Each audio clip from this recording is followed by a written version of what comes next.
बड़ी सुंदर लिखी है कि स्कंद पुराण में भी लिखी है कि आप जो व्रत करते हो, जो आप उपवास करते हो, जो आप नियम धारण करते हो, वो अहंकार को दूर पटक कर किया जाता। अभिमान को बहुत दूर पटक दीजिए, बहुत दूर ले जाकर छोड़ दीजिए। जब अहंकार अभिमान आपका दूर ले जाकर छोड़ दोगे, अहंकार अभिमान आपका जब दूर चले जाएगा और उस अहंकार अभिमान को छोड़ने के बाद जब आप भगवत भक्ति में डूबोगे, तब एक आनंद दूसरा ही हमें प्राप्त हो जाएगा। कितना सुंदर लिखा रहता है, एकादशी का जब हम व्रत करते हैं तो शिव महापुराण की कथा में, व्रत शिव महापुराण की कथा जो हम श्रवण कर रहे हैं, स्कंद पुराण, पद्म पुराण, नारद पुराण, कूर्म पुराण, इन पुराणों में जब हम ग्रहण करते हैं, ज्ञात करते हैं, तो हमको मालूम पड़ता है कि व्रत करने से पहले, हमारे एक दिन पहले भी हमारा सोच, हमारी वृत्ति, हमारा मन, हमारी दृष्टता, हमारी चित्तवृत्ति जो भी है, हमारी दृष्टि जो भी है, वो शुद्ध होना चाहिए।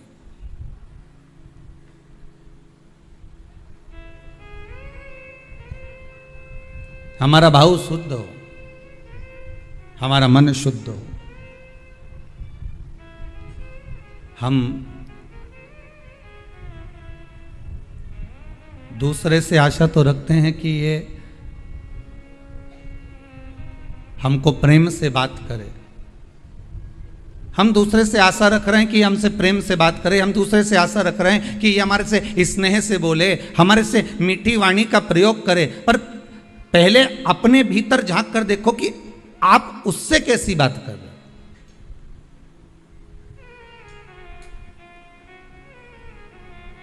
पहले भी कथा में कहा, आज फिर कहते हैं, प्रेम दोगे तो प्रेम मिलेगा। जो आपके पास में है वो आप लुटाना प्रारंभ कर दीजिए।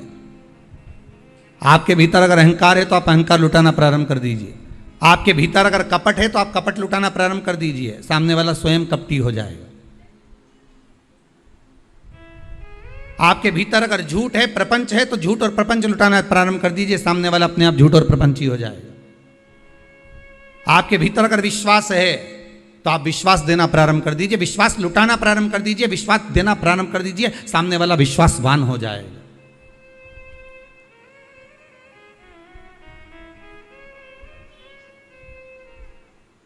सामने वाला स्वयं विश्वासवान हो जाएगा।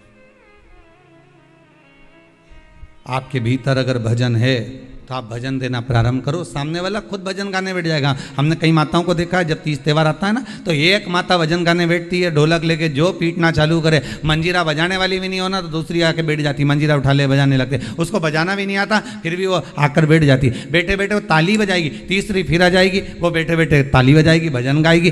एक गाने बैठी थी, देखते देखते 8, 10, 15, 20 इकट्ठी हो गई। अर्थात आपने भजन दिया है, आपने भजन दिया तो भजन मिल रहा है, आपने प्रेम दिया तो प्रेम मिल रहा है, आपने करुणा दी है तो करुणा मिल रही है, आपने वात्सल्यता दी है तो वात्सल्यता प्राप्त हो रही है।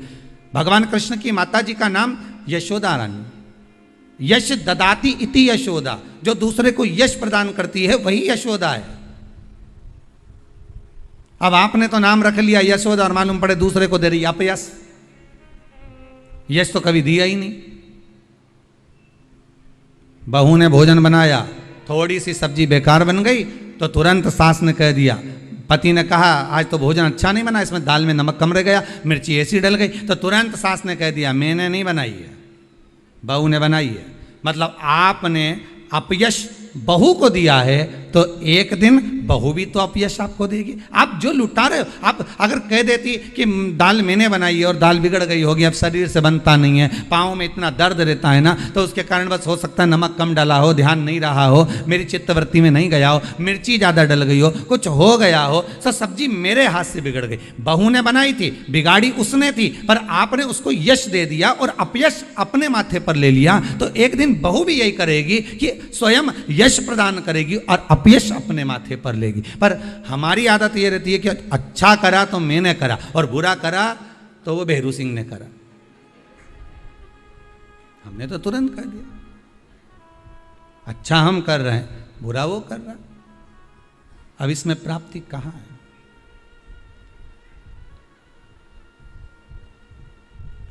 इसमें सुख का भान कहां है? आप अच्छा देने का प्रयास करो तो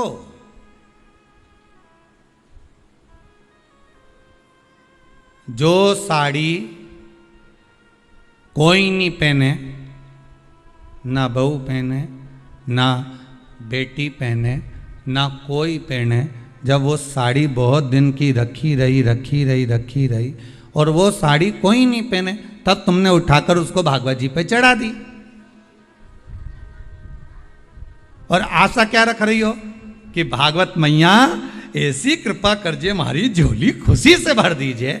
भागवत मैया सोचे बता कजन कहाँ की कितने साल पुरानी साड़ी इधर उधर से घूम फिर के तेरे पास आई और तूने मेरे को ला के चढ़ा दी, और आशा रख रही है कि भागवत मैया मेरी झोली खुशियों से भर दे। तो भागवत जी बोली कि मैंने तुझसे कहा था कि तू मुझे साड़ी चढ़ा। कभी भागवत महारानी बोलने आई तुमसे?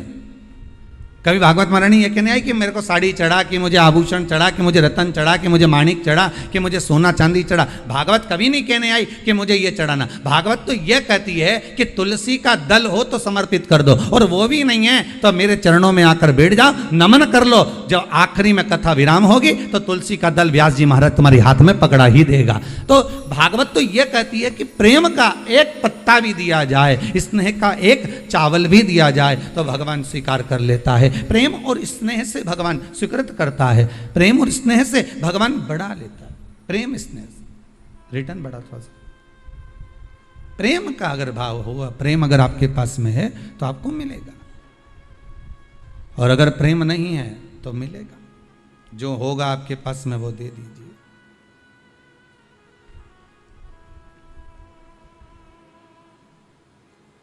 और जब आप प्रेम लुटाने लगोगे, जब आप प्रेम देने लगोगे तो प्रेम मिलने लगेगा।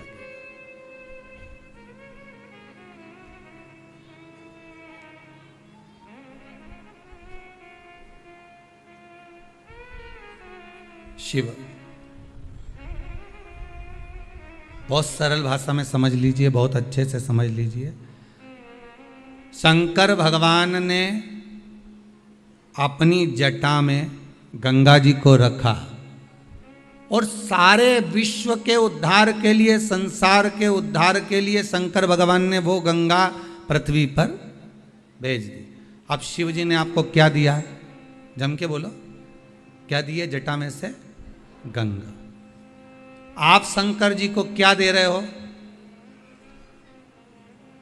जो पानी भरकर ले गए हो, लोटा भरकर ले गए हो, भले आपने उसमें गंगा का जल नहीं मिलाया, पर आप लोटा भरकर जल भरकर लेकर गए हो, शंकर को समर्पित करा, तो भाव तो आपका गंगा का ही है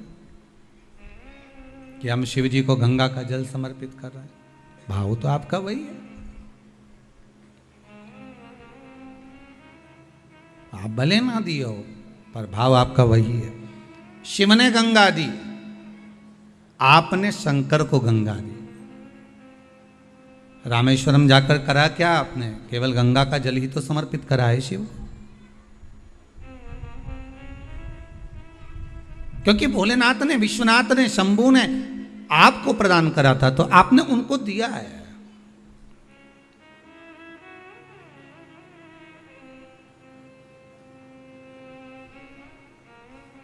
दूसरा, शिव ने आपको क्या दिया?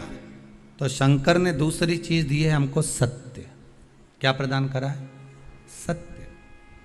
शिव महापुराण के अंतर्गत आता है कि भगवान ब्रह्मदेव ने बारंबार असत्य बोला, हर बार असत्य बोला, आखिरी में उनका सिर भगवान शंकर ने भैरव को प्रकट करा और उनका मस्तक कटवा दिया। जिस मुख से वो झूठ बोल रहे थे, असत्य बोल रहे थे, वो मस्तक काट दिया गया।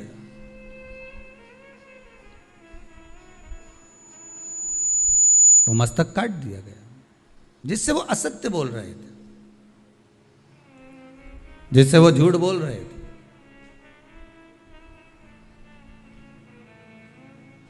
क्योंकि भगवान शंकर को अगर प्रिय है, मेरे देवाधिदेव महादेव को अगर कुछ प्रिय है तो वो सत्य प्रिय, सत्यम शिवम सुंदर। शंकर को सर्वाधिक प्रियता किसमें? सत्य में।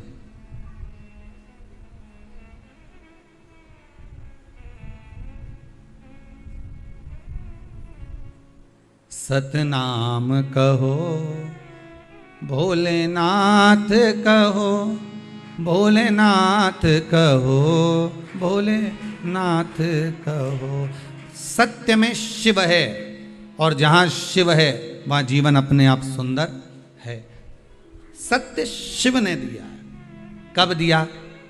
जब सती मैया राम जी की परीक्षा लेकर आई, और परीक्षा लेकर आने पर राम जी की परीक्षा लेकर जब भगवान शिव के पास पहुंची और शंकर भगवान ने पूछ लिया, क्यों सती तुम नीचे गई थी मृत्यु लोक में, तो मृत्यु लोक में जाने के बाद अपने राम जी जो घूम रहे थे उनकी परीक्षा ली, पर सती ने असत्य बोल दिया कि मैंने कोई परीक्षा नहीं ली। शंकर भगवान ने ध्यान लगा कर देखा कि सती मैया सीता जी का रूप रख कर गई हैं और राघव जी की परीक्षा ले रही हैं। तब शंकर भगवान का हृदय निचोड़ गया, शंकर भगवान का हृदय कचोट गया।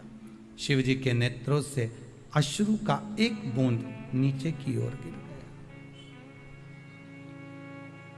सती मां ने, माता सती ने शंकर भगवान के उसी अश्रु को अपने हस्त कमल में लिया। नाथ, ये अश्रु आपका है, सती आप इस अश्रु की हकदार नहीं हो।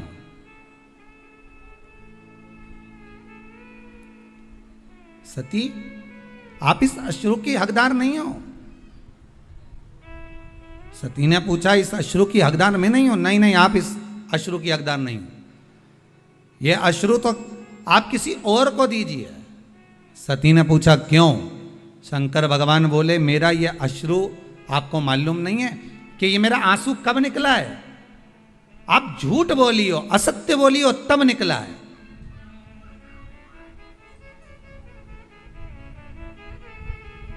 आपने असत्य कहा है, आपने झूठ कहा है, इसलिए मेरा अश्रु निकला है। सामने वाला व्यक्ति जब झूठ बोलता है, असत्य बोलता है, तो उसके सामने जिससे वो असत्य बोल रहा है, जिससे वो झूठ बोल रहा है, और उसको ये मालूम है कि सत्य नहीं है ये, तो उसके नेत्र से जो अश्रु निकलता है वही सत्य है, वही सत्य। शिव के नेत्र से जो निकला है वो सत्य है। सती मैया से कहा, इस अश्रु को आप नहीं रख सकती क्योंकि आपके पास में नहीं रह सकता, आप झूठ बोल दी हो, आप असत्य बोल दी हो।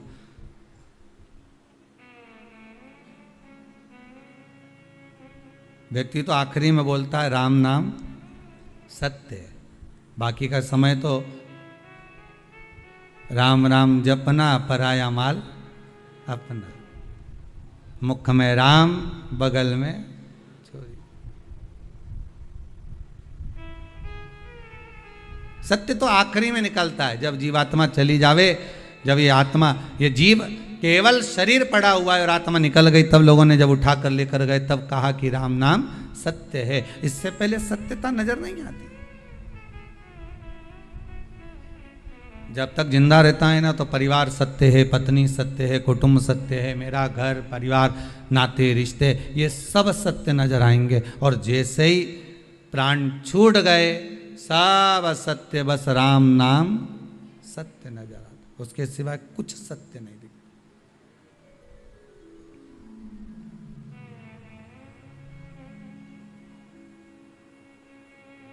उसके सिवाय कोई सत्यता नहीं।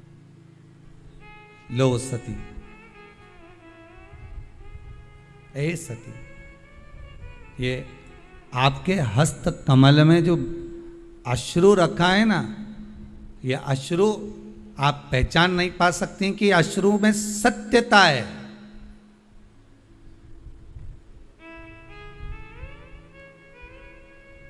इस अश्रु को आप जान नहीं पाओगी। किसी ने एक लाइन अच्छी गाई है, शायद किसी ने गाया होगी, कोई कलाकार ने, पर अच्छा था। हजारों तरह के ये होते हैं आंसू, अगर दिल में गम हो तो रोते हैं आंसू, और खुशी में भी दामन भिगोते हैं आंसू। अब अश्रु भी हजार तरह के होते हैं। एक हो सकता है कि प्रसन्नता का भाव आ जाए, तब आपकी आंख में आंसू आ जाए, मेरे बेटे का जॉब लग गया, मेरा बेटा ठीक हो गया, आज मेरा पुत्र ठीक हो गया। आज कोई माता आई थी, कह रही थी मेरा बेटा 5 साल से जो बीमार चल रहा था, बाबा की ऐसी कृपा हो गई, वो ठीक हो गया, वो श्रेष्ठ हो गया।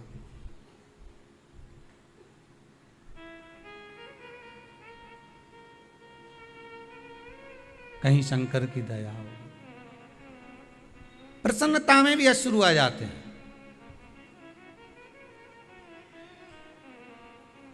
जिससे मिलने के लिए बहुत समय से तरस रहे हो, बहुत समय से जान रहे हो, अगर वही माता पिता कुटुंब कबीला जिससे स्नेहता है वो सम्मुख आ जाए तो भी आंसू आ जाते हैं। प्रेम है, करुणा है, वात्सल्यता, स्नेह।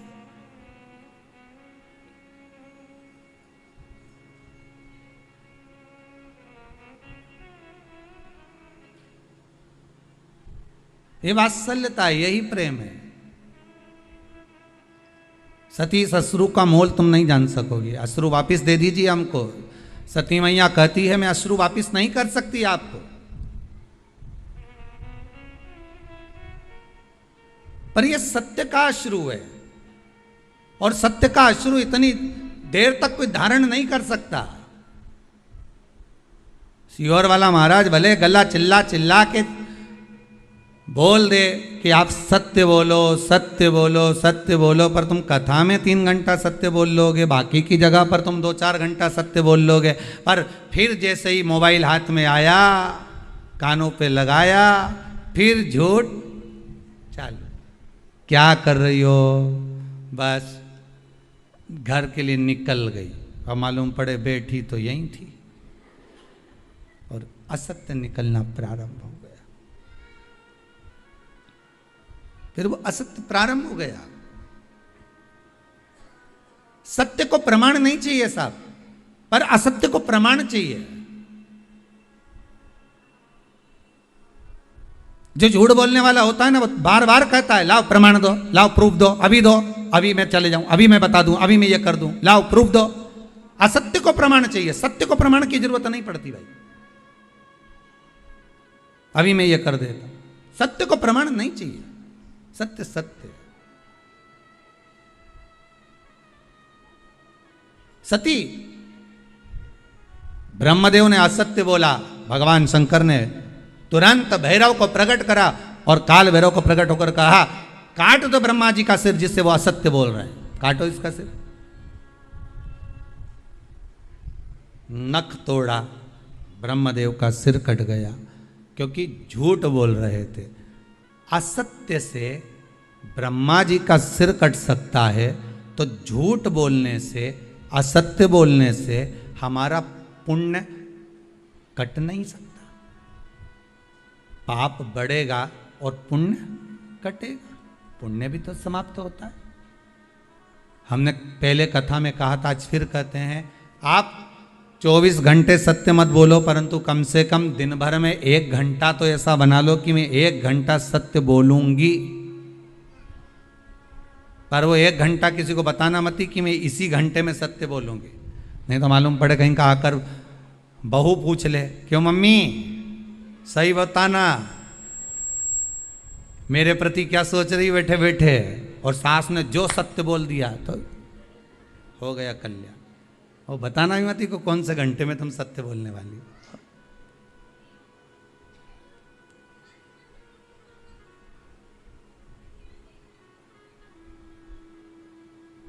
जैसे गीता पढ़ने का विषय है, हृदय में उतारने का विषय।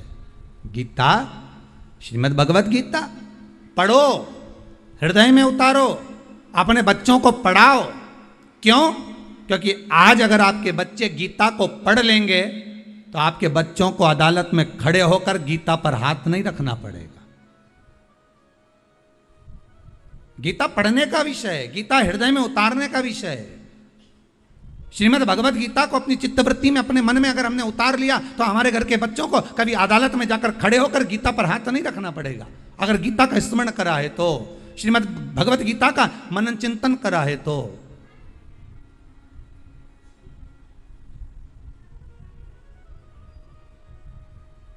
थोड़ा सा सत्य अपने जीवन में उतारो, तब जाकर जीवन का आनंद सती लाओ ये मेरा अश्रु मुझको दे दीजिए, ये सत्य से जो अश्रु निकला है ये सत्य का अश्रु आप मुझे प्रदान कर दीजिए। नहीं नहीं नहीं स्वामी, मैं ये सत्य को अपने पास रखना चाहती हूँ। शंकर भगवान ने कहा सुनो सती, अगर सत्य अगर आपने अपने पास में रख लिया तो आपको सहन बहुत कुछ करना पड़ेगा, मैं सहन करने को तैयार हूँ। अगर सत्य मेरे पास में रह रहा है तो मैं सहन भी कर लूँगी। और सती ने क्या सहन करा वो आप देख लो। सती जब पिता के यज्ञ में गई और वहाँ पहुँची, और पहुँचने के बाद माता सती ने जब जो देखा, देखने के बाद सती ने सत्य कहना प्रारंभ करा और सत्य सुनना प्रारंभ करा तो सती को भस्म होना पड़ा। माता सती को भी भस्म होना,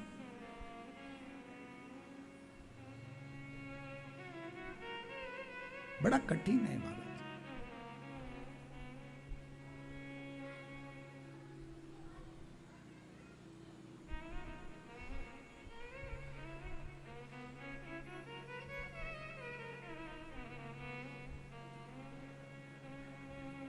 सत्य को पहचान कर सती मैया ने बारंबार शिव से कहा मैं सब सहन कर लूंगी, सत्य को आप मुझे दे दीजिए। शंकर भगवान ने अपना अश्रु, वो सत्य का अश्रु, सत्यता का अश्रु शंकर भगवान ने दे दिया सती माता।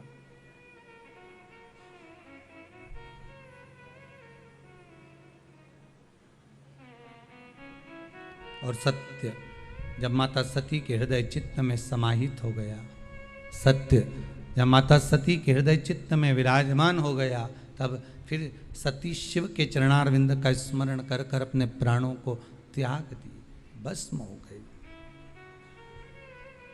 बस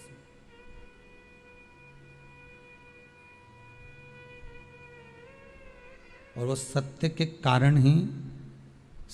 कारण ही मेरा शंकर, सती मैया हो, पार्वती मैया हो, जगत हो, संसार हो, सत्य के कारण ही मेरा शिव सबके हृदय में विराजमान है कि आज मेरे भोले का, आज मेरे भोले का सारा जगत दीवाना है। आज मेरे भोले का, आओ से कहिए, सारा जगत दीवाना है। आज मेरे भोले का सारा जगत दीवाना है। आज मेरे भोले का सारा जगत दीवाना है। आज मेरे भोले का सारा जगत दीवाना है। आज मेरे भोले का सारा जगत दीवाना है। बिना मांगे मिले सब कुछ, बिना मांगे मिले सब कुछ, ओ बिना मांगे मिले सब कुछ, बिना मांगे मिले सब कुछ, ऐसा अजब ठिकाना है। बिना मांगे मिले सब कुछ, आओ उस प्रेम से बड़े आनंद के साथ। आज मेरे भोले का सारा जगत दीवाना है। आज मेरे भोले का सारा जगत दीवाना है। जय हो।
ताली से देते हुए। भोलाए सदानी है, हरदाए निहारी नहीं हो। भोलाए सादानी है, करता इनकार नहीं। भोलाए सदानी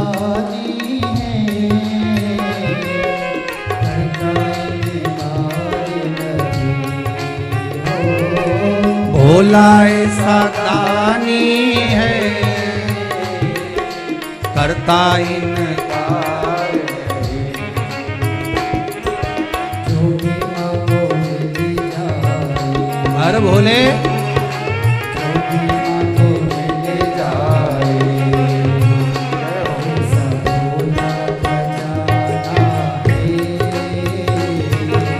जो भी मांगो मिल जाए, ऐसा खुला खजाना है।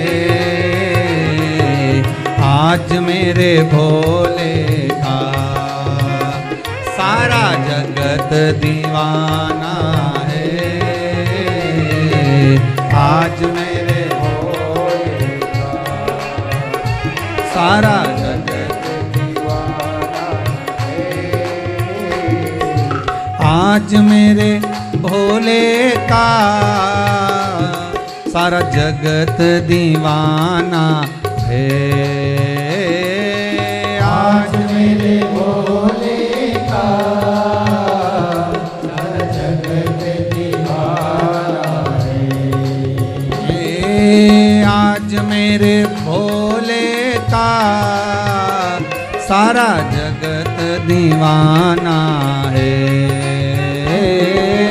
आज मेरे भोले का सारा जगत दीवाना है। बिना मांगे मिले सब कुछ, बिना मांगे मिले सब कुछ। ऐसा आज आना है। बिना मांगे मिले सब कुछ, ऐसा जब दीवाना है। ओ बिना मांगे मिले सब कुछ, ऐसा जब ठिकाना है। बिना मांगे मिले सब कुछ, ऐसा जब दीवाना है। आज मेरे भोले का सारा जगत दीवाना है। आज मेरे भोले का जय हो सारा जगत दीवाना है। जय हो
मेरे भोले भोले का सारा जगत दीवाना है।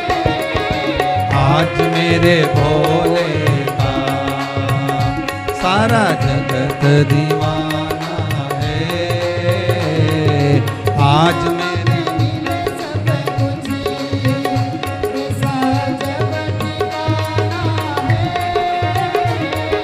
बिना मांगे मिले सब कुछ ऐसा अजब ठिकाना। शिव करुणा सागर कृपालु जब दया करता है, करुणा करता है, उसके दरबार पर जाकर जब जीव करुणा करे, कृपा करे, दया करे, सागर, ये शिव ही कर सकता है, कोई दूसरा नहीं कर सकता। सत्य शिव को प्रिय है, सत्य शिव को प्रिय है। और जब शंकर भगवान को सत्य प्रिय है तो उस शिव को अगर कुछ देना है तो ब्रह्मदेव को सत्य ही देना था।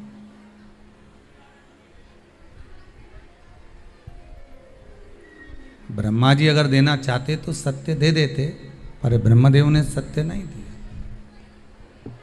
ब्रह्मा जी सत्य नहीं बोल पाए। और ब्रह्मा जी अगर सत्य प्रदान एक बार कर देते तो फिर असत्य ब्रह्मा जी को बोलना ही नहीं पड़ता।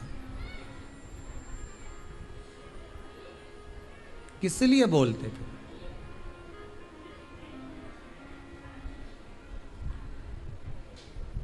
व्रत का सबसे पहला नियम, एकादशी व्रत का सबसे पहला नियम है कि आप जिस दिन व्रत करो उसके एक दिन पहले भक्ति का संचार इस हृदय में कर लो। भक्ति का संचार इस हृदय में कर लीजिए। जिस दिन आप व्रत करो, जैसे एकादशी का व्रत कर रहे हो तो दशमी के दिन शाम का समय जब आवे, रात्रि जब होने लगे, शाम का समय आवे और रात्रि का आप जब भोजन ग्रहण करो तो उस भोजन में कोई ऐसा पदार्थ ग्रहण मत करिए जिस पदार्थ के कारण आपकी एकादशी बिगड़ जाए।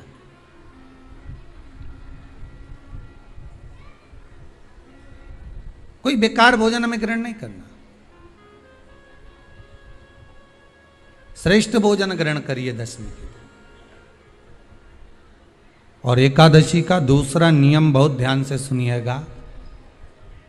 जिस दिन आपकी एकादशी का व्रत हो उस दिन प्रयास करिएगा कि अपने हाथ से किसी भी वृक्ष की कोई पत्ती टूटे ना। अपने हाथ से किसी भी वृक्ष की, पौधे की, किसी भी वृक्ष की पत्ती अपने हाथ से ना टूटे। बहुत ध्यान दीजिएगा महाराज। एकादशी का ये दूसरा नियम है कि अपने हाथ से किसी पौधे की, किसी वृक्ष की, किसी डाली की कोई पत्ती टूटे ना, कोई पत्ती ना टूटे, इसका प्रयास करिए।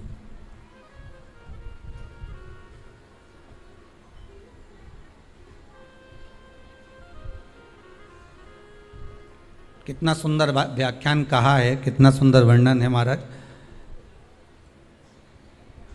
कि मात्र एकादशी का व्रत कर लेने पर, मात्र एकादशी का व्रत कर लेने पर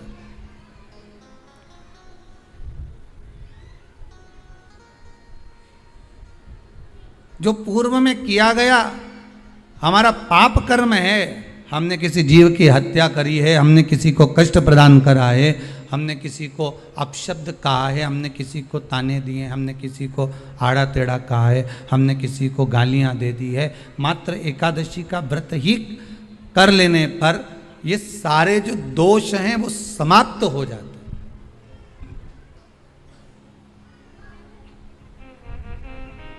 सारे दोष हमारे समाप्ति पर आ जाते हैं।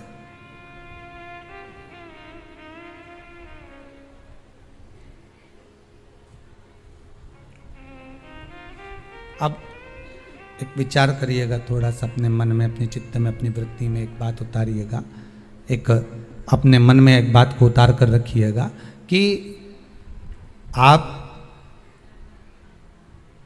अपने पाप को, अपने पाप कर्म को जिस दिन छिन्न करने वाले हो, समाप्त करने वाले हो, अपने पाप को आप जिस दिन समाप्ति पर लेकर जा रहे हो, तो उसके एक दिन पहले आपको प्रसन्नता होना चाहिए कि नहीं होना चाहिए कि कल मेरा पाप कटने वाला है, कल मेरा पाप समाप्त होने वाला है, जो मैंने पाप कर्म करा है वो समाप्त होगा, जो मैंने पाप कर्म करा है वो कल समाप्त हो जाएगा। तो एक दिन पहले आपके चेहरे पर प्रसन्नता हो कि ना हो?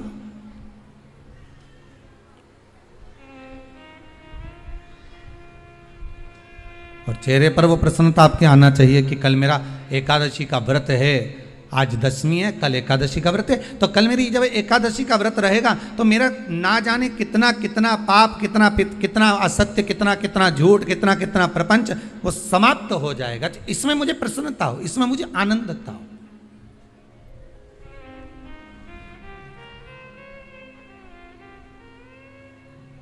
तो क्या कहा गया कि प्रयास करिएगा कि एकादशी के दिन कोई वृक्ष की, कोई डाली की, कोई कोपल की कोई पत्ती ना तोड़ी जाए। क्यों? तो कहा अगर उस पत्ती को हम तोड़ देते हैं, वृक्ष की पत्ती को या क्यारे में लगी हुई कोई डाली की पत्ती को हम तोड़ देते हैं, तो एकादशी का पुण्य फल प्राप्त नहीं होता, एकादशी का कोई फल हमारे खाते में नहीं जाता, पुण्य फल प्राप्त। अब फिर भले तुम चाहे तुमने मोरदन खाया हो, चाहे तुमने फिर चिप्स खाई हो, चाहे तुमने फिर व्रत का कितना ही सामान खा गए हो और तुमने सोचा कि आज मेरी एकादशी है, तो फिर उसका कोई फल प्राप्त नहीं है, उसका कोई सुख प्राप्त नहीं है आपको, फिर उसका कोई आनंद प्राप्त नहीं है आपको, फिर उसमें कोई आनंद की अनुभूति आपको नहीं मिल रही है।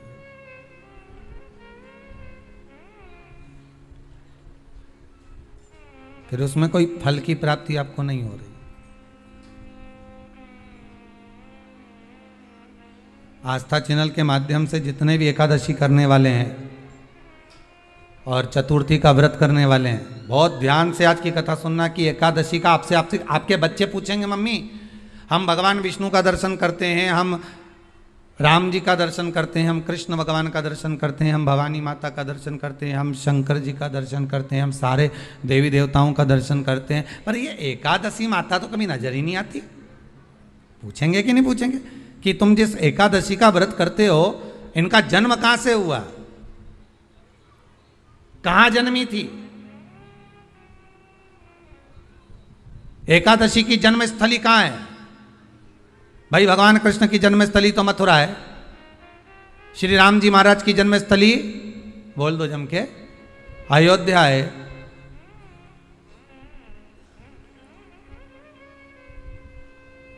कोई आपसे पूछ ले कि एकादशी की जन्मस्थली कहाँ है, तो आधे लोग तो बाल खुजाने में लग जाएंगे कि एकादशी आखिर पैदा कहाँ हुई थी, जन्म कहाँ लिया था, इसका जन्म हुआ कहाँ था, कहाँ जन्मी थी ये?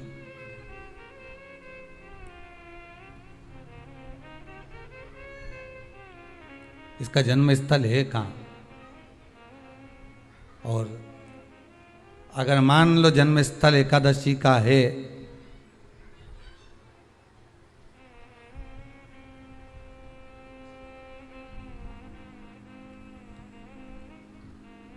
और एकादशी अगर जन्मी है, उसका जन्म हुआ है और दुनिया के लोग इतना व्रत करते हैं, उपवास करते हैं, तो फिर इसका जन्म स्थल कहाँ होगा? तो कहा इसका जो जन्म स्थल है वो बद्रीनाथ। कहाँ पर है? बद्रीनाथ। और उस बद्री विशाल में भी एक गुफा जिसका नाम है हेमवती। क्या नाम है? हेमवती। उस गुफा में एकादशी का जन्म स्थल है। बद्री विशाल में हेमवती गुफा जो 12 योजन अंदर प्रवेश करने जितनी है, 12 योजन की गुफा के अंदर, हेमवती के अंदर एकादशी का प्रागट्य हुआ था, एकादशी का जन्म हुआ था।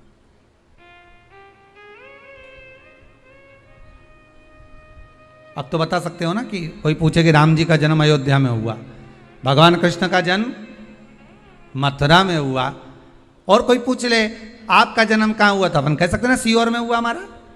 और आपसे कोई पूछे कहाँ हुए तो कहीं इंदौर में हुए, कि देवास में हुए, कि भोपाल में हुए, कि मुंबई में हुए, कि पूना में हुए, आपका तो बता दोगे। पर बच्चे आपसे पूछ ले मम्मी तू इतनी एकादशी का व्रत करती है, एकादशी का तू व्रत करती है, और सबको करा देती है कि वल्लभ कुल की एकादशी करो, भले बकरी जैसे चरो पर एकादशी करो, और सबको एकादशी कराया। तो कोई पूछ ले कि एकादशी का जन्म कहाँ हुआ था, तो आप कह सकते हो कि बद्री विशाल में, हेमावती में, बद्री विशाल के हेमवती गुफा के अंदर जो 12 योजन की गुफा है, उस गुफा में एकादशी का जन्म हुआ। कब हुआ?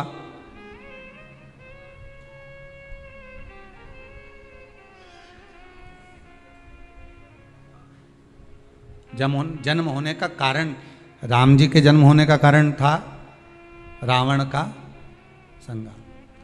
भगवान कृष्ण के जन्म होने का कारण था कंस का संहार। नरसिंह भगवान के जन्म होने का कारण, प्रकट होने का कारण था हिरण्यकशिपु का संहार। वराह भगवान के प्रकट होने का कारण था कि पृथ्वी को जल पर लाकर ठहराना, हिरण्याक्ष का संहार।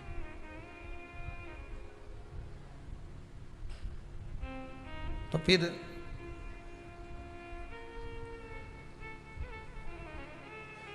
इसके जन्म का कारण क्या है? तो कहा इसके जन्म का केवल एक कारण है। सतयुग में, अब एक और बात का बहुत ध्यान दीजिएगा महाराज, सतयुग एक बार नहीं हुआ कि तुम सोचो कि सतयुग के बाद में द्वापर, त्रेता आ गया, त्रेता के बाद द्वापर आ गया, द्वापर के बाद कलयुग। एक सतयुग नहीं है, एक त्रेता नहीं है, एक द्वापर नहीं है, ना जाने कितने कितने सतयुग निकल गए, ना जाने कितने कितने द्वापर, त्रेता, कलयुग, ना जाने कितने निकल गए।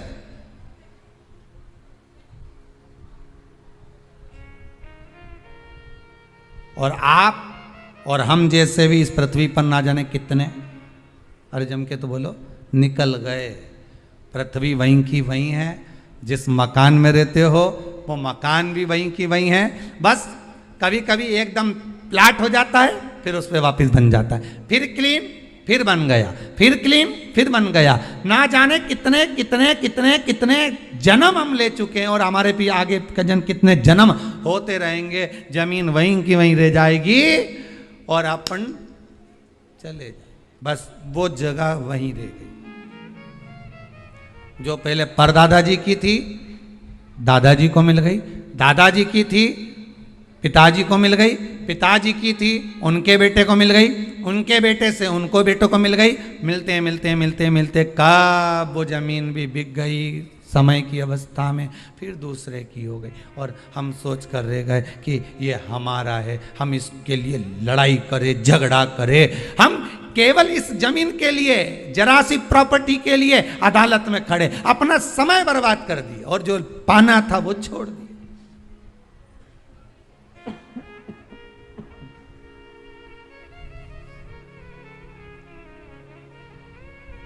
जो पाना था वो छोड़ दिया हमने।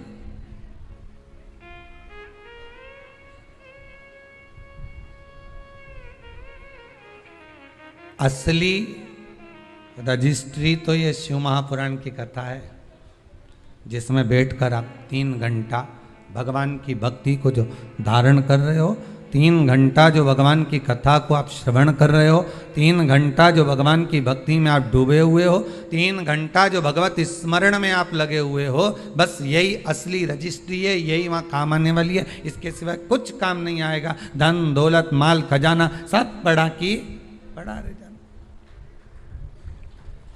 सब धरा की धरा।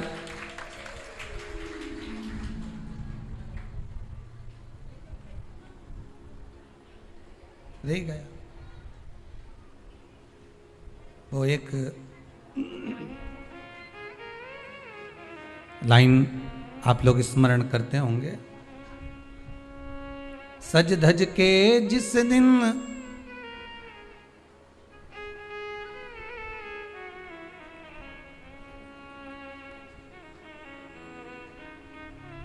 सज धज के जिस दिन मौत की शहजादी आएगी, न सोना काम आएगा न चांदी आएगी।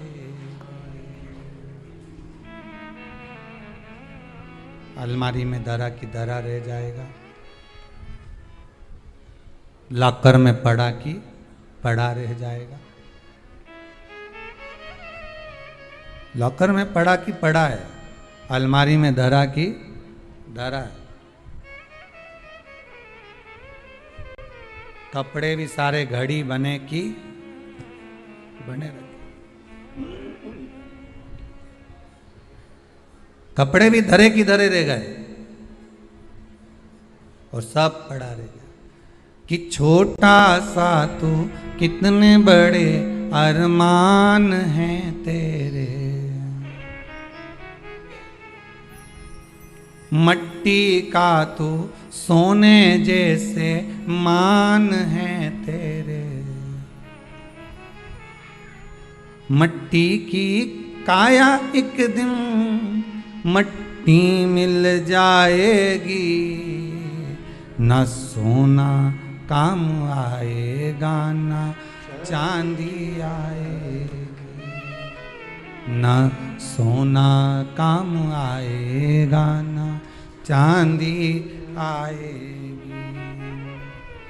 सज धज के जिस दिन मौत की शहजादी आएगी, न सोना काम आएगा न चांदी आएगी, न सोना काम आएगा न चांदी आएगी।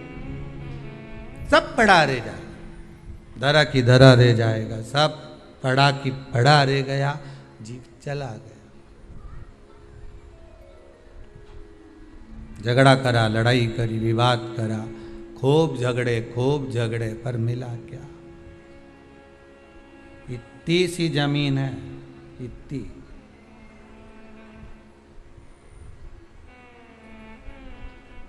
मिल भी गई, हो गया, मान लो तुमको मिल गई लड़ाई झगड़ा में। यहाँ तो शिव महापुराण की कथा कहती है कि माता पिता के आशीर्वाद से बड़ी दुनिया में कोई प्रॉपर्टी नहीं है। माता पिता के आशीर्वाद से बड़ी दुनिया में कोई दौलत नहीं है। कि जिस घर में माँ बाप की इज्जत नहीं होती, उस घर में देखना कभी बरकत नहीं होती। सही प्रॉपर्टी, सही जमीन, सही जायदाद, सही धन, सही दौलत, सही संपदा तो माता पिता का आशीर्वाद है।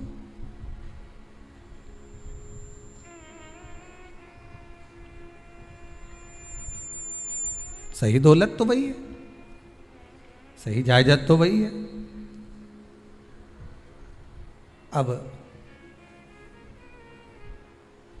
प्रयास करना है एकादशी के दिन कोई पत्ती ना टूटे।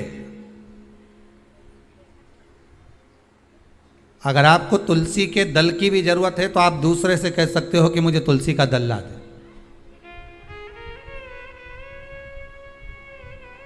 पर मेरे हाथ से मैं किसी को कष्ट ना दूं। कितने तपबल से एकादशी की उत्पत्ति हुई है, कितने तपबल से। महाराज सतयुग एक नहीं आया, ना जाने कितने सतयुग आ गए। द्वापर एक नहीं आया, ना जाने कितने द्वापर। त्रेता एक नहीं, ना जाने कितने त्रेता। कलयुग ना जाने कितने हुए, और अपने जैसे भी ना जाने कितने। तो कभी कभी तुम अहंकार भी मत करना। अपने भीतर ये अभिमान नहीं आना चाहिए कि आपके बराबर कोई दान नहीं कर सकता। किसी के भीतर ये अहंकार ना आए कि हमारे बराबर कोई ये नहीं कर सकता, हमारे बराबर ये कोई बोल नहीं सकता, हमारे बराबर ये कोई होड़ नहीं कर सकता। नहीं नहीं, अहंकार को छोड़ दो।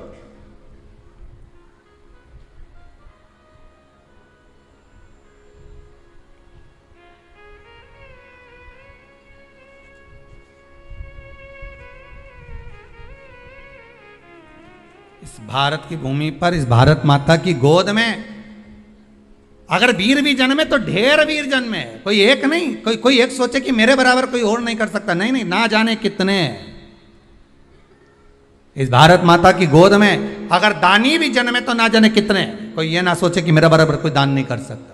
इस भारत माता की गोद में सुंदर भी जन्मे तो इतने, कोई ये ना कह सकता है कि मेरे बराबर कोई सुंदर नहीं है। और इस भारत माता की गोद में कलाकार भी जन्मे तो इतने, कोई ये नहीं कह सकता कि इसके बराबर कोई नहीं। इस भारत माता की गोद में कथाकार भी ढेर जन्मे, कोई ये नहीं कह सकता कि इसके बराबर कोई नहीं। भगवान ने पैदा करा, अभिमान नहीं होना चाहिए, अहंकार नहीं होना चाहिए। ना जाने कितने हों,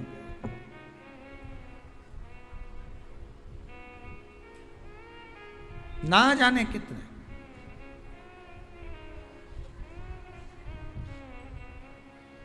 बस हो सकता है सतयुग, त्रेता, द्वापर, कलयुग भी जो अनेक हुए तो हम भी अनेक होंगे, हम भी ना जाने कितने होंगे। सतयुग की कथा है। सतयुग में एक नाड़जंग नाम का एक असुर हुआ। देखिए, एकादशी के जन्म की कथा शायद आपने जिंदगी में कभी सुनी ना सुनी जीवन में, पर इस जीवन में मनुष्य की देह प्राप्त कर कर अगर आप शंकर की शिव महापुराण की कथा सुन रहे हो तो एक एक संवाद को अपने जीवन में उतार कर रखना, जिससे कई माताएं कहती है गुरुजी पहले हम ये चीज नहीं जानते थे, पर आपसे श्रवण कर कर ही तो कुछ मिलेगा। आने वाली पीढ़ी को हमको ज्ञान देना है। सियोर वाला महाराज तो 3 घंटा 2 बजे से 5 बजे तक आस्था चैनल पर, फेसबुक पर, यूट्यूब पर कथा बाज देगा। इसके बाद जवाबदारी आपकी है।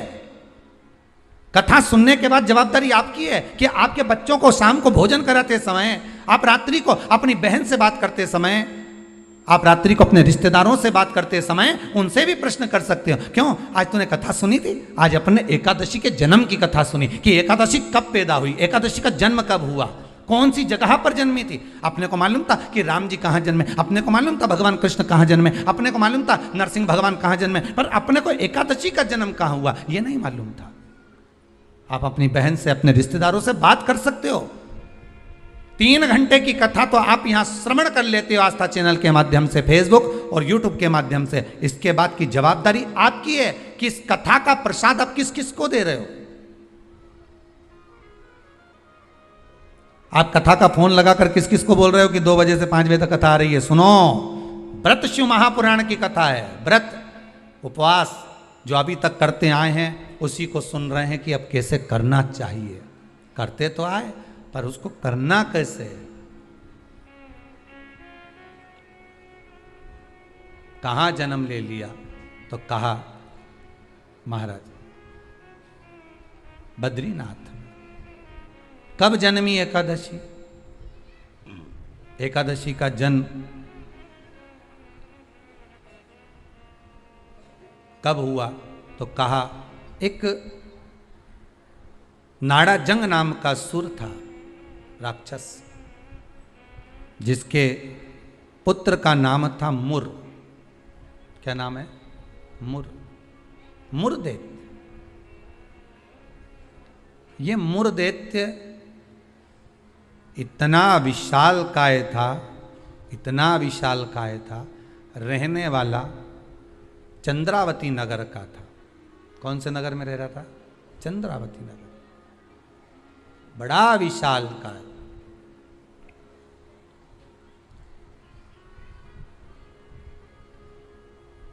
इसमें बल इतना था, इतना बल था कि एक दिन मुरदैत्य ने तप साधना कर कर, दान पुण्य कर कर, स्मरण कर कर सारा पुण्य अपने खाते में रख लिया। आपको कल कथा में कहा था, उद्यापन करना मतलब उतने व्रत का पुण्य अपने खाते में जमा कर लेना, फिर वो समाप्त नहीं हो सकता। उस पर सील ठप्पा लग गया मतलब ये प्रॉपर्टी तुम्हारी हो गई। उद्यापन करना मतलब ये इतने व्रत तुम्हारे खाते में चले गए। अब ये व्रत तुम किसी को ना तो कहीं जा सकते हैं ना छिन्न हो सकते, क्योंकि उसका तुमने उद्यापन कर दिया, उस पर सील ठप्पा लग गया, उसकी रजिस्ट्री हो गई, वो आपका हो गया।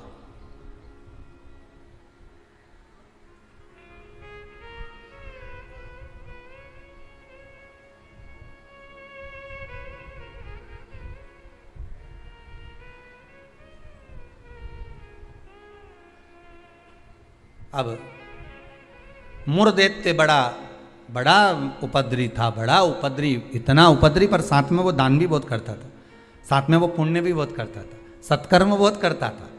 अब पर ये सब कुछ करने के साथ में वो पाप भी बहुत करता था।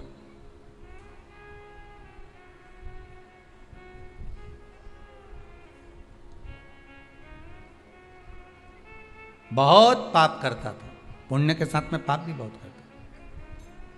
होता है व्यक्ति पुण्य के साथ में पाप कर भी देता है। शंकर जी के मंदिर में लोटा भर के पानी चढ़ाने गया और मन में विचार कर कर गया, बताओ अपने आप को कैसी इत्र आ रही है। दूसरे को देख के अपन तुरंत उसी समय पे पाप कर दिया। बताओ अपने आप को कितनी इत्र आ रही। अरे अरे वो इतरारे इतरान दे, तू तो अपना शंकर जी के जल चढ़ाने, हरि ओम बोलने, नमः शिवाय बोलने अपने घर जा। तेरे को क्या करना कि इतरारी ने कई कर रही, वो करे करे सोचो करना। तुम तो शंकर जी भजो, शिव नाम जपो, शंकर का स्मरण करो और भगवान का भजन करके अपने घर जाओ बस। पर मुरदैत्य पुण्य भी करता था तो पाप बहुत करता था। इतना पाप कर्म था, इतना पाप कर्म था कि वो घबराए नहीं, बस पाप ही पाप में लिप्त हो जाए। समय आया, एक बार ये मुरदैत्य पहुंच गया अमरावती, अमरपुर, भगवान बैकुंठ अधिपति के उस भवन में जहां 33 कोटि देवता सदा विराजमान रहते हैं। ऐसे सुंदर आनंद में भगवान के धामों में पहुंच गया। और जिस इंद्रलोक में जाता तो इंद्र को पकड़कर जमीन पर फेंक देता। अब बहुत अच्छे से सुनिएगा महाराज, देवता ऊपर जब युद्ध करते थे और युद्ध के मैदान से नीचे गिरते थे तो मृत्यु लोक में नहीं आते थे। कहाँ नहीं आते थे? मृत्यु लोक में। पर मुरदैत्य इतना बलवान था कि देवताओं को जब पकड़कर फेंकता था तो किसी लोक में नहीं जाते थे, मृत्यु लोक में ही जाते थे। अब बल देखिए कितना प्रबल होगा। कोई लोक नहीं, ऊपर से फेंका तो डायरेक्ट नीचे।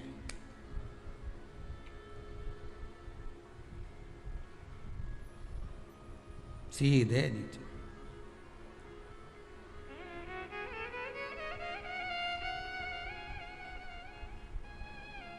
जितने लोक उतने देवता, और जितने लोक उतने देवता।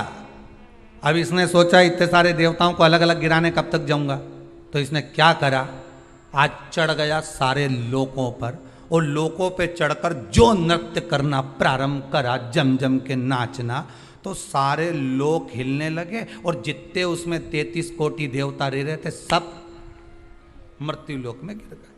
अब सारे लोक में किसका राज्य हो गया? जम के बोलिए जरा, उस मुरदैत्य का। सारे लोग खाली,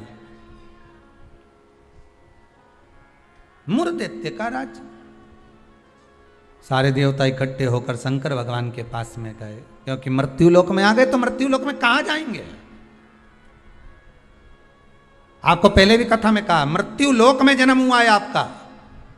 आप पृथ्वी पर जन्मे हो और मृत्यु लोक में जन्म लेने के बाद अगर आप मन में सोचो कि हम शंकर की आराधना क्यों कर रहे हैं, अरे मृत्यु लोक में जन्म लेने के बाद शंकर की आराधना ही मूल है, शिव की आराधना ही जरूरी है।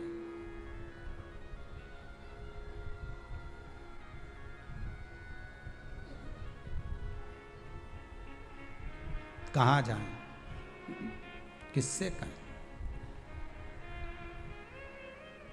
बैकुंठ लोक के अधिपति भगवान विष्णु, ब्रह्मलोक के अधिपति भगवान ब्रह्मा, इंद्र लोक के अधिपति इंद्र, यमलोक के अधिपति यम, मृत्यु लोक के अधिपति महादेव है, भगवान शिव है।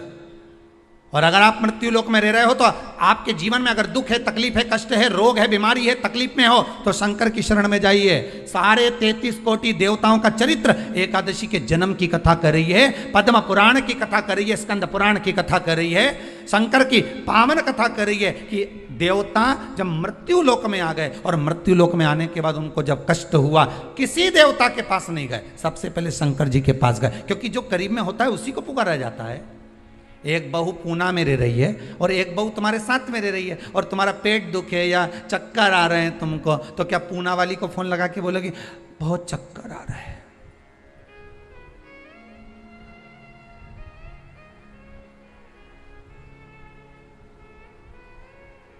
पूना वाली आएगी? अरे बोलो जम के तो बोलो। मुंबई वाली आएगी? भाई इंदौर वाली? जो जहाँ रह रही है वो नहीं आएगी, और जो जिससे कहना था उससे तो कहा नहीं, जो पास में रह रही है जरा सी देर में आवाज़ लगा देती, दरवाज़ा भड़क देती, घंटी बजा देती, चिल्ला कर बोल देती, फ़ोन कर देती, आवाज़ लगा देती और कह देती बेटा जल्दी आप बहू दौड़ कर आ, दौड़ कर आ, दौड़ कर आ।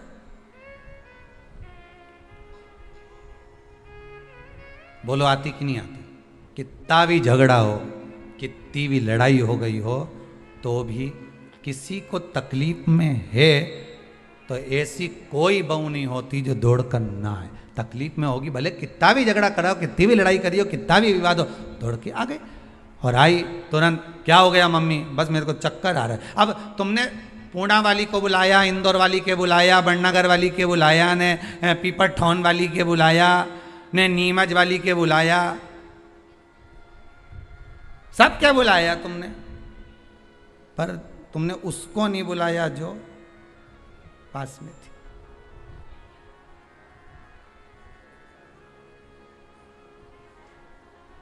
जो नजदीक में थे। मृत्यु लोक में जब देवता नीचे गिर गए तो इनके नजदीक में कौन थे? भगवान शंकर।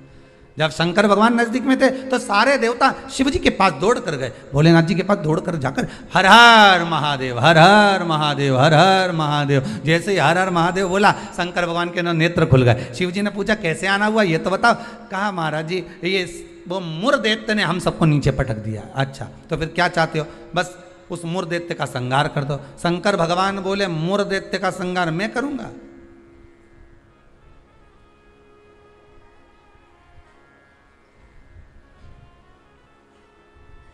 मैं नहीं कर सकता। क्यों?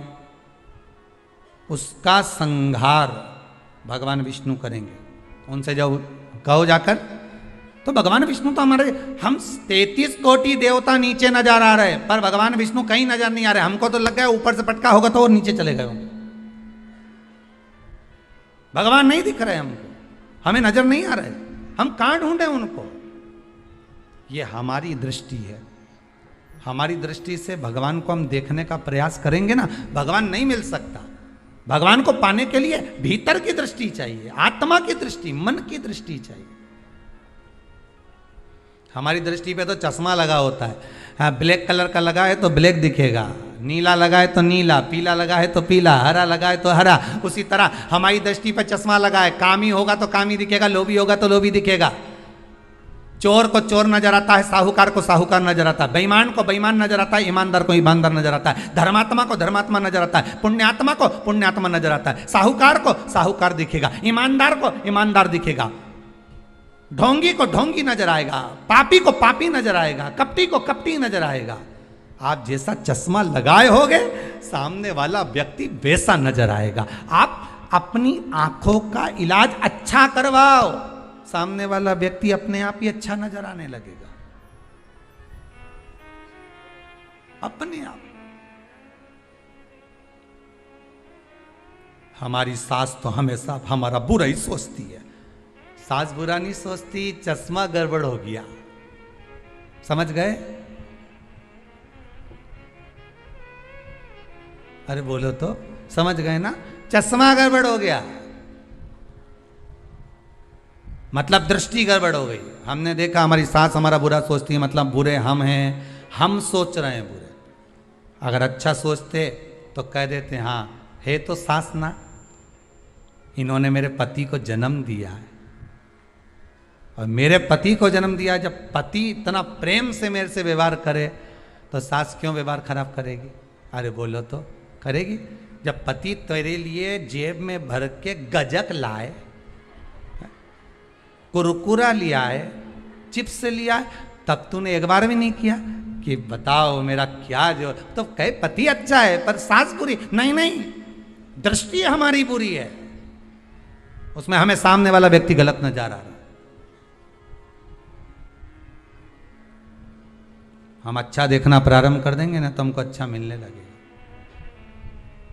बुरा जो देखन में चला और बुरा न मिलया कोई, कौन मिला फिर बुरा? मन।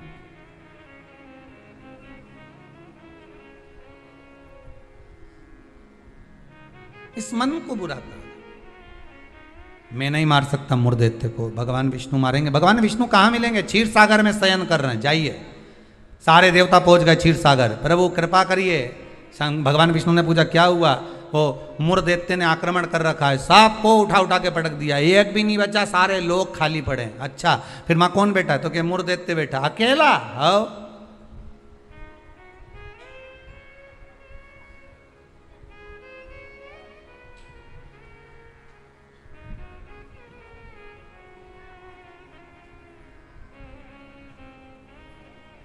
वो अकेला बैठा है।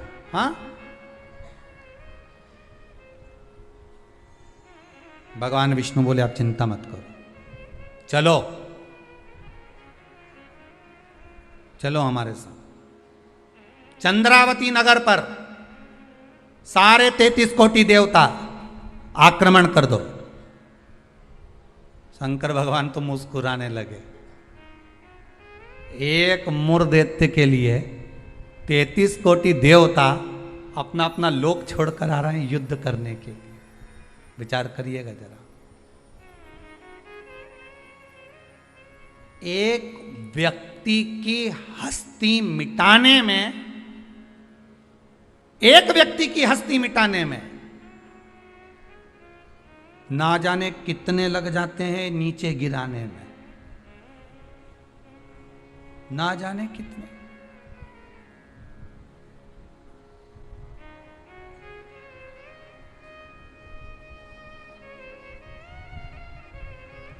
जब व्यक्ति मर जाता है तो दुनिया के लोग रोते हैं, बेचारा मर गया।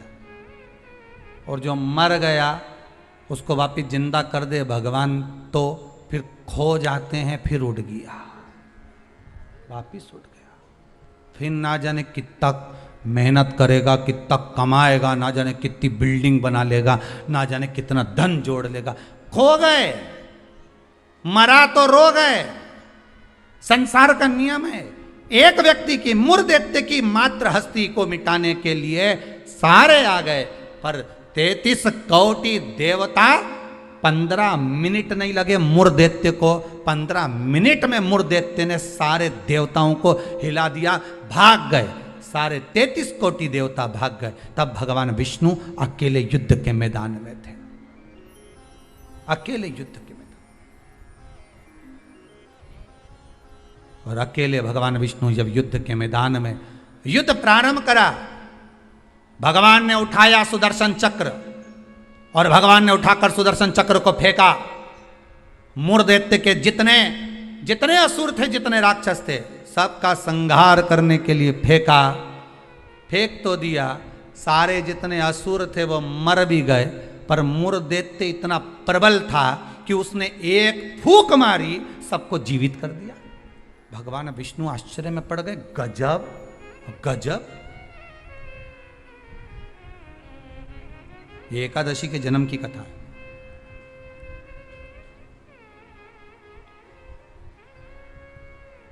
गजब हो गया, इतने सारे मरे और एक क्षण में भगवान ने तो सुदर्शन फेंका ने, सब घूम के गया ने, सबके मार के आया। उनके तो 1 घंटा, आधा घंटा, 15 मिनट, 10 मिनट, 5 मिनट लगे होंगे। इसने तो एक फूंक मारी, जो यहां से चालू करा, हैप्पी बर्थडे टू यू, एक फूंक में ही सब निपटा दिया। ले, सब जाग गया, सब। जैसे वो 11 साल होए तो लोग बाग 11 मोमबत्ती जला। हमारे यहाँ तो कहीं नियम नहीं है, हिंदू धर्म के शास्त्र के अनुसार ये नियम नहीं है कि मोमबत्ती को बुझाओ कि दिया बुझाओ। हमारे यहाँ तो जन्मदिन मनाओ तो दिया जलाओ। और पहले बात तो जन्मदिन मनाओ तो पहले सोच के मनाओ कि 14 साल के हो गए, मतलब भगवान के करीब जाते जा रहे हैं, करीब। 35 साल के हो गए, मतलब 36वें में लग गए, उसकी ओर करीब पहुंच गए। जैसे जैसे उम्र बढ़ती जा रही, तुम तो केक काट रहे हो, ऊपर तो नगाड़े बज रहे हैं, भेरू आने वाला है, ऊपर नगाड़े बज रहे हैं। 68 का हो गया, गांव के लोग जन्मदिन मना रहे, ऊपर कह रहे तैयारी कर लो रे, थोड़ा और बचा है, आने वाला है।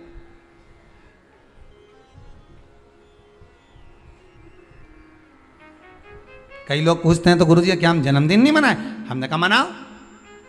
तो आप तो ऐसा बोलते हो। हमने कहा जन्मदिन मनाना मतलब हम तो समझ जाते हैं कि ये जन्मदिन इसलिए मना रहे हो क्योंकि तुम्हें खुशी है भगवान के पास जाने की, इसलिए मना रहे हो कि अब हम भगवान के और करीब हो गए, हम और करीब हो गए, हम और करीब हो गए। अरे जन्मदिन आता जाए तो विचार करते जाओ कितने साल निकल गए।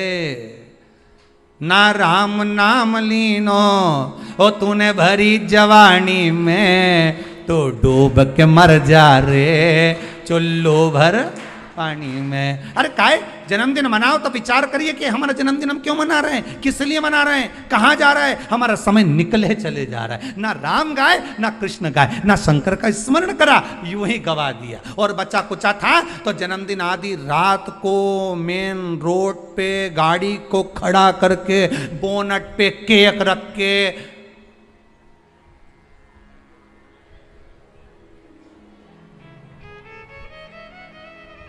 तो बेचारा इतना अच्छा व्यक्ति का जन्मदिन रोड पे मना रहे जैसे बेचारा अनाथ है रे, इसका कोई नहीं बापड़े का।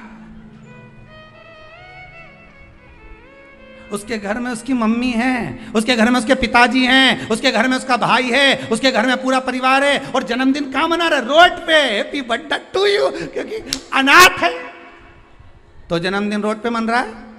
अगर अनाथ नहीं होता तो जन्मदिन उसके माता पिता को खड़े रखकर मनाते कि इस माता ने जन्म दिया है तेरे जैसे बेस्ट फ्रेंड को, इसको जन्म दिया है, इस माता ने मेरे दोस्त को जन्म दिया। खुश होते कि माता पिता ने जन्म दिया। सबसे पहले जन्मदिन पर अगर पूजन करना है तो माता पिता के गले में माला पहनाओ कि इनने तुम्हें जन्म दिया है, तुम्हारे जैसा व्यक्ति इसने पैदा किया है, तुम्हारे जैसे जीव को इसने जन्म दिया है। तुम्हें जो दोस्त मिला, तुम्हें जो फ्रेंड मिला, जो तुम्हें समझ गए, भेरू के भेरवी ने भेरवी के भेरू मिल गया। तो जिसने जन्मदिन की खुशी उनके सामने मना।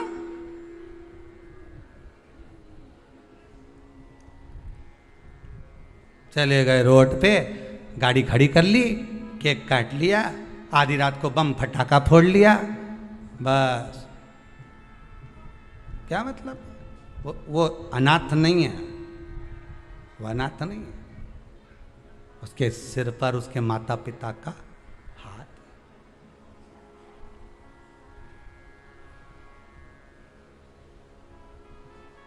ने एक फूंक मारी केक की, सारी मोमबत्ती बुझा दी। और इस मुर्देत ने एक फूंक मारी ने जितना गिरा पड़ा था नहीं सबके जगा दिया एक ही में।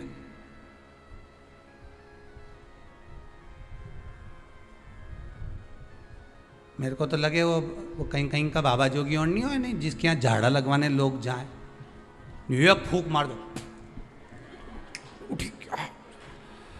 तो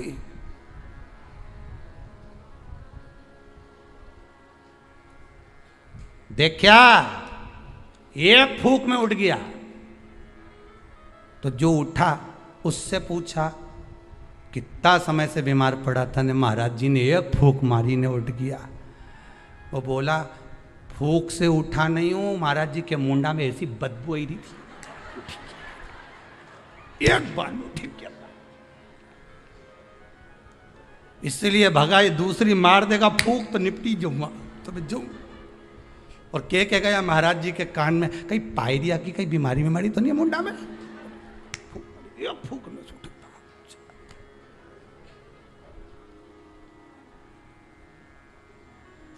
अब अभी महाराज जी ने उसको मारी थी, अब महाराज जी खुद के मार के देखो,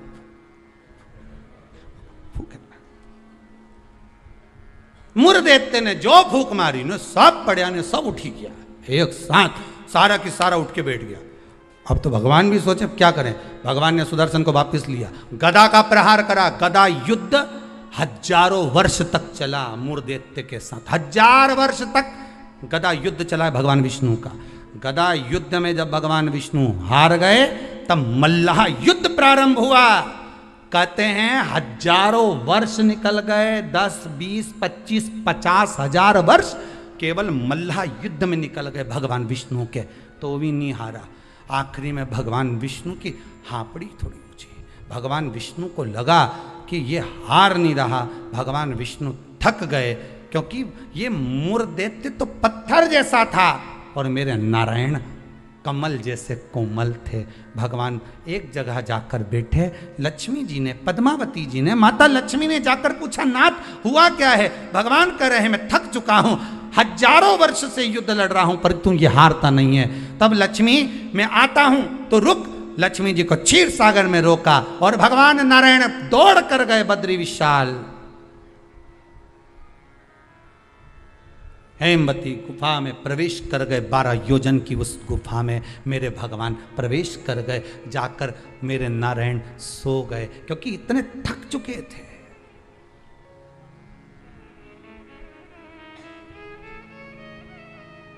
इतने थक गए थे। और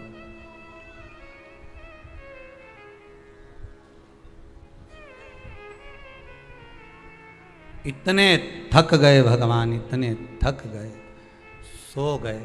मूर दैत्य भगवान के पीछे पीछे दौड़ कर आया कि आखिर ये जा कहां रहे हैं,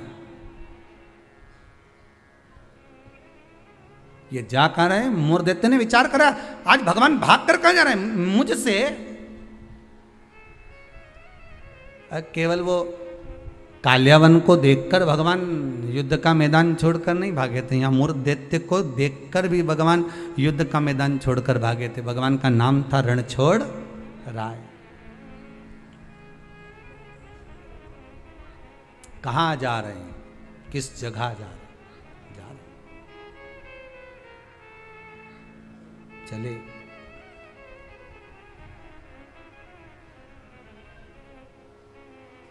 गुफा में मूर दैत्य ढूंढते ढूंढते उस हेमवती गुफा के अंदर प्रवेश करने लगा।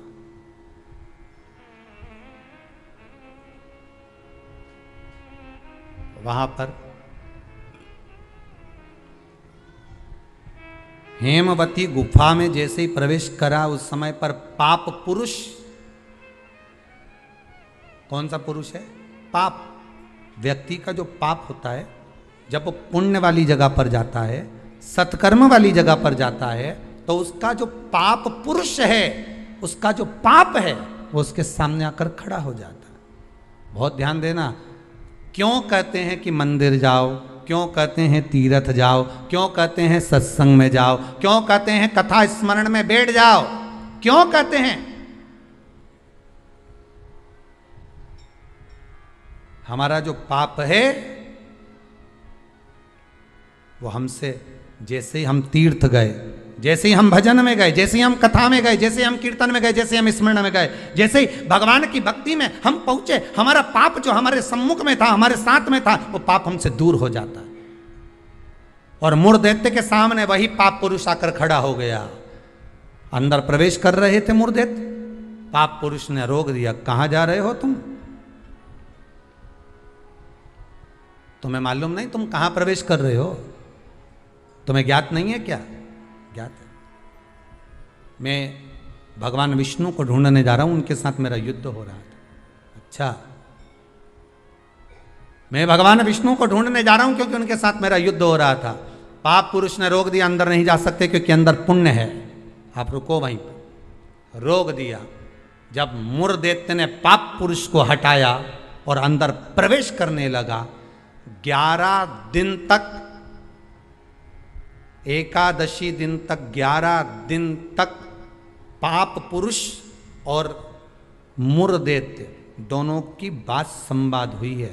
पाप सामने है, मूर दैत्य प्रवेश कर रहा है, बीच में पाप अड़ा पड़ा है। और वहीं बस उस 11 दिन में क्या हुआ कि 11 दिन में भगवान विष्णु के शरीर से एक स्त्री ने जन्म ले लिया। एक कन्या ने, एक स्त्री ने, एक नारी प्रकट हो गई। नारी प्रकट। मार्गशीर्ष मास कृष्ण पक्ष एकादशी के जन्मदिन की तारीख बता रहा है। जैसे भादो कृष्ण अष्टमी, किसका जन्म है? भगवान कृष्ण का।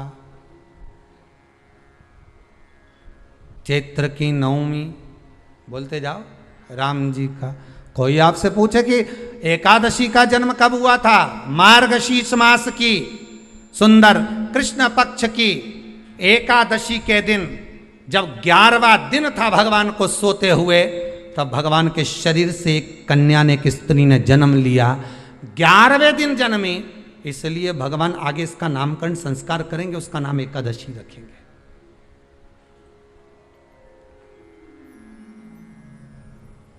इसी को कहते उत्पत्ति एकादशी, उत्पन्ना एकादशी। प्रकट हो आप पुरुष ने देखा कि कोई कन्या आ रही, बड़ी सुंदर है, बड़ी सरल, बड़ी अच्छी दिख रही है, और पाप पुरुष ने देखा इतनी सुंदर कन्या, इतना सुंदर उसका स्वरूप,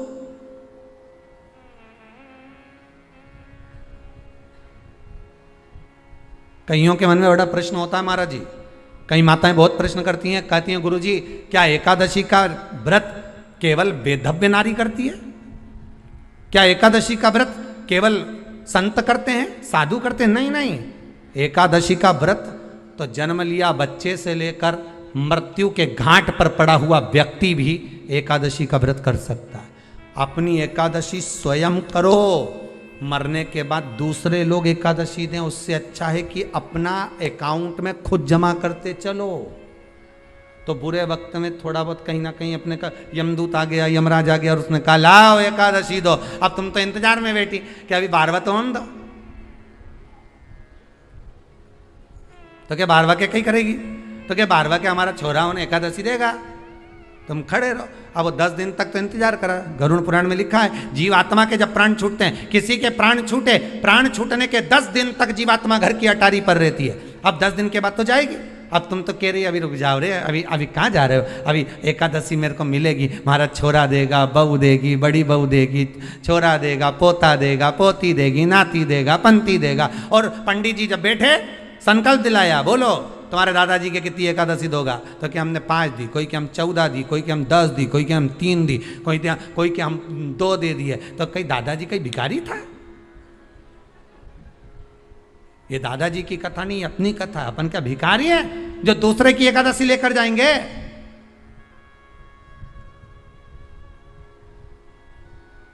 अपन अपनी एकादशी खुद करो, स्वयं एकादशी करो, फिर कहूंगा भले बकरी जैसे चरो, पर एकादशी कर। स्वयं अपने लिए एकादशी करो।